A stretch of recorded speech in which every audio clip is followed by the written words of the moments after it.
Even though I have way too many things to do today, I'm prioritizing my health and making homemade cabbage rolls. I'm gonna start with freezing the cabbage. First, remove the core so that the leaves peel off easier later. Cabbage that has been frozen and thawed will make pliable leaves. You could boil your cabbage in salted water if you wanted your entire house to smell like boiled cabbage, no judgment. Put the leaves that don't look great to the side. You're gonna wanna peel off a bit of the stem to make it easy to roll. You can use a knife or a veggie peeler to do this. Now let's make the stuffing.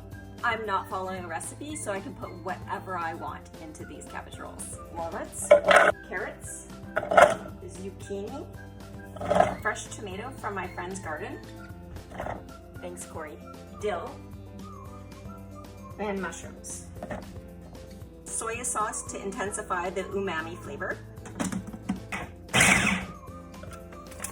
Next, saute the onions, peppers, and garlic. I use a cast iron pan because I heard that it infuses iron into my food. Heat your pan before adding your oil. The water evaporating tells me that the pan is hot enough. I'm using avocado oil, but you can use any fat or oil that you want. Or you can use a bit of broth. Just make sure to keep adding broth as it evaporates so that the food doesn't burn. Add in the onions and the red peppers. When the veggies are soft, add in your garlic. Use a whole head or use none. This is cooking without a recipe. Do garlic how you do garlic. Peeling garlic can be a real so put it in the microwave for 15 seconds and the skin will fall right off. Lately, I've been loving biting into chunks of whole caramelized garlic, so that's how I'm gonna do it today.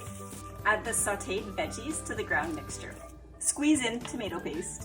I use tomato paste from a squeezable tube because I have too many struggles in my life, and scooping tomato paste out of a tiny little can isn't gonna be one of them. You don't need a spice rack with 72 spices on it, but it does help. I'm adding in fennel, oregano, and a homemade seasoning spice blend. Smoked salt, paprika, dill, celery salt, garlic powder, black pepper, red crushed pepper flakes. Now it's time to add in the cooked wild rice. Wild rice isn't actually rice, but it is actually delicious. Place a spoonful of the mixture onto the end that you cut the stem off of. And then you're gonna wanna tuck and roll. You're gonna put that seam side down into a casserole dish. Use up the rest of the leaves to make as many rolls as you can. Cover your cabbage rolls with any remaining leaves. You're gonna wanna cover this with a liquid. I'm gonna use a sugar-free marinara sauce. Cover, bake in a 350 Fahrenheit oven for about 90 minutes.